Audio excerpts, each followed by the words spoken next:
All right, hello everybody, and today we're taking a look again at beegraphy, and today we're doing a little bit of a more complex form that I want to show you in this one.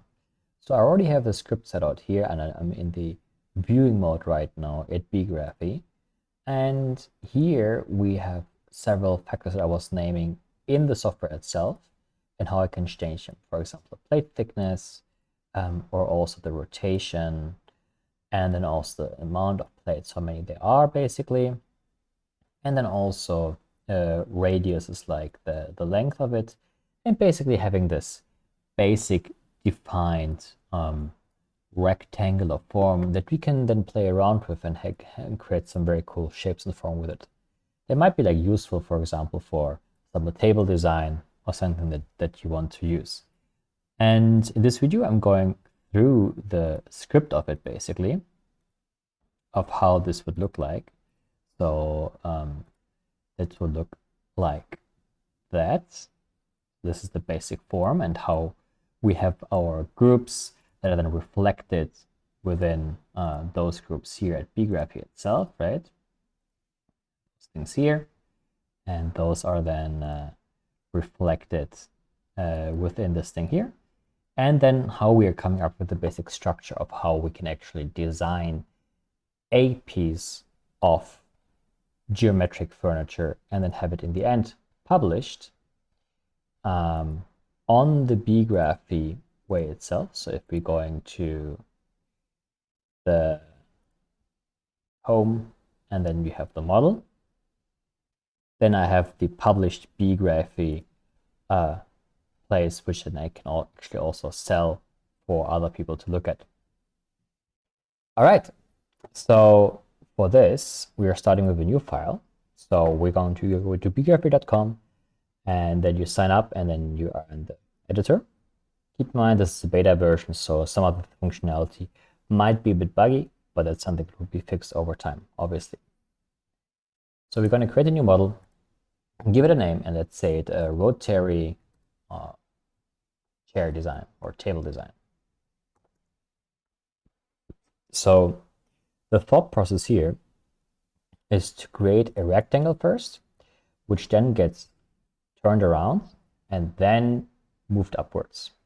So we're going to first create a rectangle. For this, you can type a rectangle into the browser, and then you have your rectangle here. Then we need to have to give it some inputs. The origin point doesn't matter for us now, but we are going to create the width and the length of it. So by that, we are going to go under. You can obviously go under those things here, but I'm using the input method here, for example, and I'm going to drag a range input, which then gives me several options when I'm expanding this here. So I'm going to duplicate it once, to have it like once for the width and for the length. I'm going to close this down, and I put those things in here. And then I'm going to increase the length and the width. And as you see before, it sometimes shows up as red. That means something is wrong there, and you see which input is wrong. In this case, the length input is not the correct choice in that case. So, but when I increase it, you see it works as normally as we see it here. And if I'm clicking it, you also see the resulting rectangle that we have here. So we're going to give it a length and the width. And then we also can double click on this and actually rename it. So we do rectangle width and rectangle length. So just I click Ctrl refresh, and you see I actually refreshed the browser on accident, and it still shows up where it needs to be. So that's pretty cool. I got kind of like rectangle length, and now we have our rectangle here defined as well. What I want to do now is I want to create a rotation of this rectangle so that there is one another on top of the rectangle, but it will rotate around the middle point. So we can do this by double clicking again and doing the rotate or rotation here on the transform. And this will need several inputs. For example, geometry, the angle, the center, and also the vector. The vector is used for the rotation axis that we don't need. It's normally at Z, so it goes like in in the vertical direction. But what we do need is the center and not the geometry, and obviously the angle. And so this is gonna go quite fun now. So if I'm going to just put this thing in here, then you see, okay, there is another rectangle happening on this side. But why is this happening? Well, if we take another input, and then I'm going to use the input here, you're gonna see slowly moving around here. But you see also that the rectangle is actually moving around the center point and not around the middle like we want to have, like we wanted, right? So by mitigating that, we're actually going to rotate it around the center point of the rectangle itself. So it's always on the center of it. So we can use centroid for that and use the base geometry that we have here as the base rotation point that we're going to use then as a center.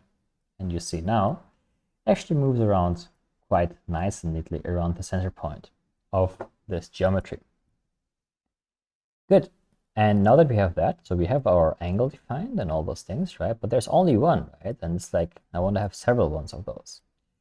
So there are two things I want to do first. First of all, this, if we click on, you see right now, like we're rotating this just a little bit, and it's actually rotating quite a lot. And so if I think in angles, and most people do, this doesn't really make sense. Like 3 angles or like 4 angles isn't that much, right?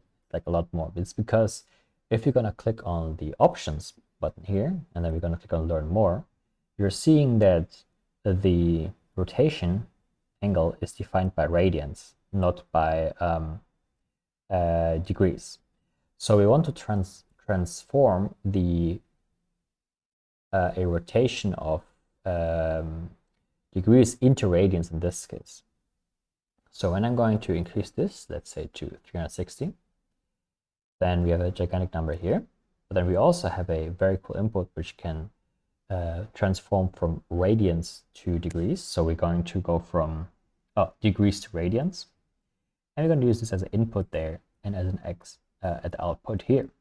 So now we can slowly start, we move it around, right? And it slowly basically adjusts to the thing that we want to have here, which is what we want, right? So it's like, it's transforming the radius, the degrees into radians. Now, furthermore, I also want to have several one of those, right? I don't only want to have one, but I want to have several one of those rectangular things going around. So by this, we can use under list and then under sequence, there are 2 very handy ways of creating a list sequence. One is being list sequence, and the other one is list sequence, I think sequential. And what it basically happens here, like those are 2 ways of creating a list. One is basically giving us bounds. So that this one gives us a bound like from where to where. And the other one just gives a start point, and then you give it a count, and then it just basically goes up and up and up. In our case, because we want to have a defined range of how many there are, and I want to maybe have a defined amount that I can manipulate better, I want to use this one, the list sequence sequential, if that's the name of it. Actually, let me check. Yeah, okay. And by that, we're going to still use the same input as the end output. And then we're also going to give it a count. So I'm going to duplicate this value here, set the step to 1, because counts are just like, integers, let's say. So it's on a fixed amount. And I will also make the amount a little bit less. Let's just say the total as a max bound. And with this, I actually now have a bound, or like a boundary defined of where I want this to go. So basically, what I'm seeing now when I put this down a little bit, like let's say to 90 degrees, I'm thinking that the things are getting, all those tiny things will be defined on those between the first and the second rectangle. And I can put this in degrees. As you see, that's exactly what is happening on this end. And we can obviously increase or decrease the amount that is happening in there. It still like stays the same. So good. Now that we have that set, we also want to give the whole piece some kind of height, because right now they're all just like on layer 0, right? So by doing this, we are actually going to use the move commands, and we're going to move the things upwards. So we're going to use, there's a z vector as well, right? And we still use the count that we had defined here. Actually, rename this so we don't get confused in that. And I'm going to name this count of rectangles. And then over here we say maximum rotation rectangles. Now that we have that defined, we are using the same count here, and we're also going to use the list sequence. We're going to duplicate it, and in that sense, actually in this sense it might make more sense to actually use the other one, to use the list sequence sequence, because we have a fixed amount of rectangles, and it's also set at 0, and now the step would be like a plate thickness in the end. So we're going to make it very thin, like this, put 2001, and we have like a very thin plate thickness that's going to be used for that, and we're going to use a z vector so it knows into which direction it would go. It's going up and up and up, and basically where it's going to go. And then we're going to use the geometry here as the input, and we're seeing that those geometries are translated perfectly into those ways. And if we don't going to get confused in the beginning here, we're going to just right click this here and hide, and that we have everything nice and tidy. And yeah, so that's already like the definition of this, which works pretty well on itself, right? We can increase or decrease the plate kind of thickness and the overall count of our things, and as well as our maximum rotation, which gets more and more or less depending on how we want to have it. Good. Now that we have that, we not only want to just like right now we're just having like a line work here, right? But we also want to have some kind of thickness to it, right? So how are we going to do this? Well, right now here we're always using the base geometry that we have here, and we're just gonna give it some thickness. So how are we going to do that? So we're going to use the extrude curve command, and then we're going to use also a z vector to go up in the vertical direction, and we're going to use our rotation. No, and this one we need to rename. We didn't name it correctly, so we name it rectangle thickness, and we're going to use this one as our rotation over here. Sorry, as our thickness, and we're going to use the main rectangle as the main thing. And right now we're seeing something here. It looks a bit different, right? And this basically is our main thing that we have here, and we're going to put this into the rotation angle here, and you see it's kind of translating it all from one thing to the next all over there. And if you want to have a better view of it, you can just click here on the top right on this button, or the viewer button, and then you're going to go in a separate window, which basically gives the definition of that as well.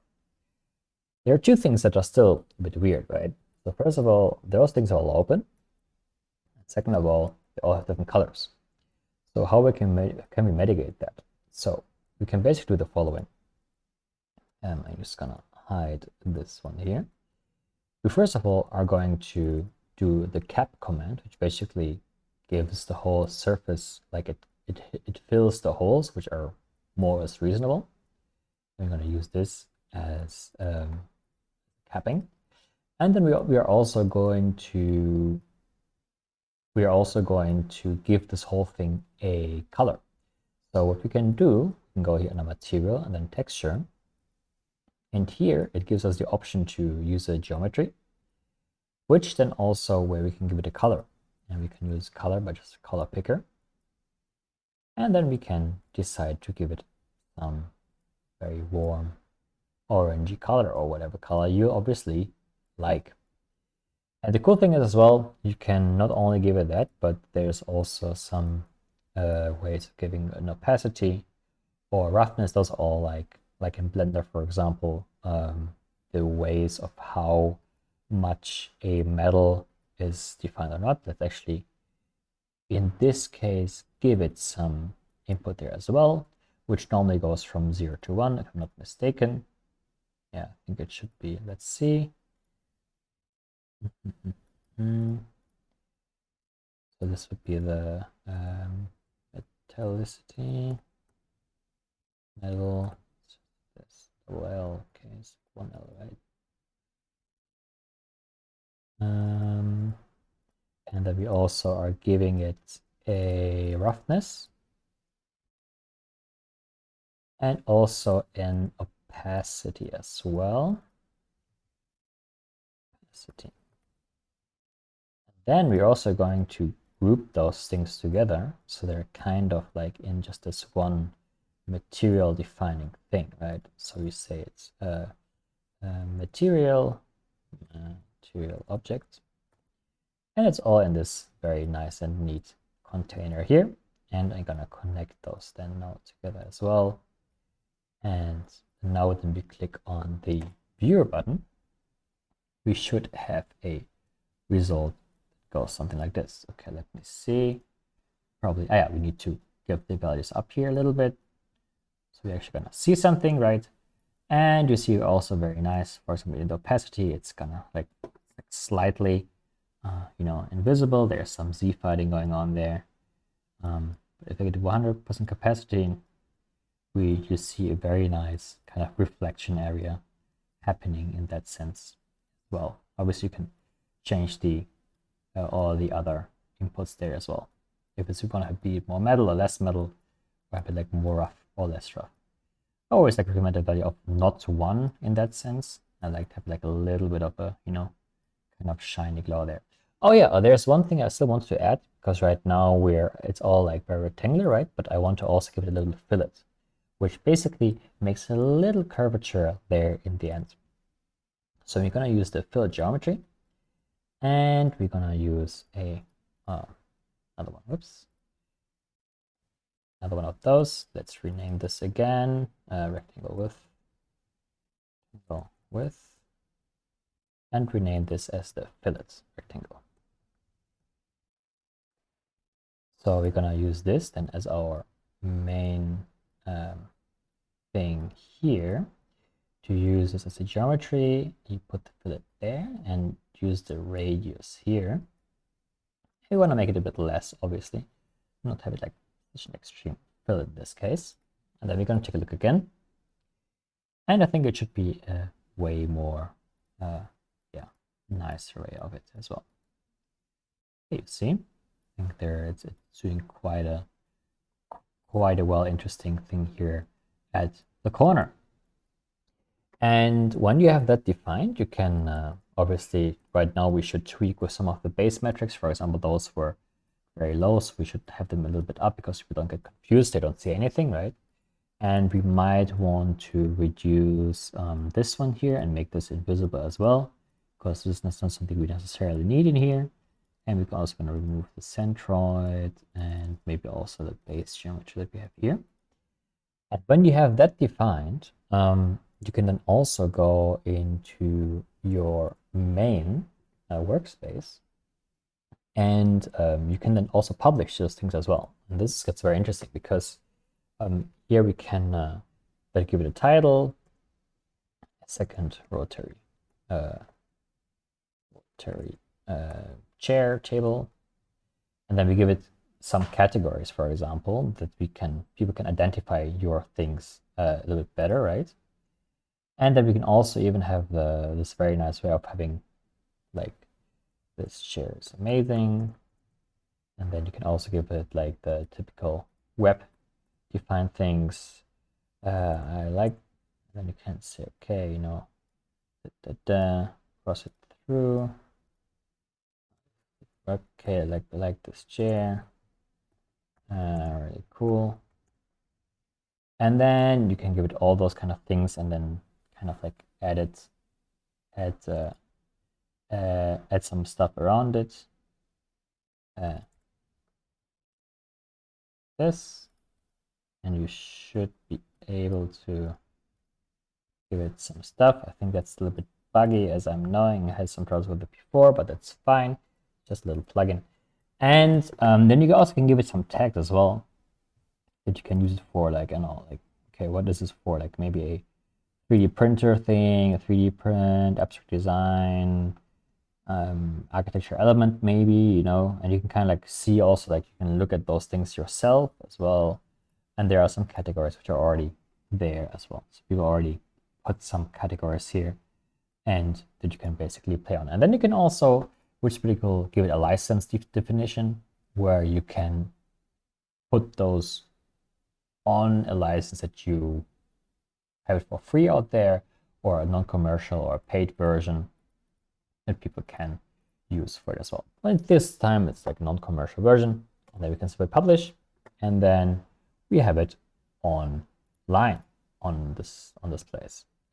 So yeah, hopefully this helped you out. I think beegraphy is still in development, and obviously they want to have your help in the Discord, or you can talk with them directly, right?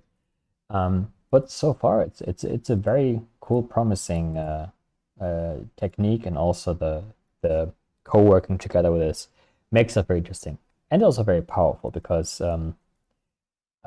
yeah, Grasshopper users would have a dream if they're able to have a design this quickly within the browser. So that's it. With that said, I hope this helped. If you have any questions, let me know in the comments, and see you in the next one.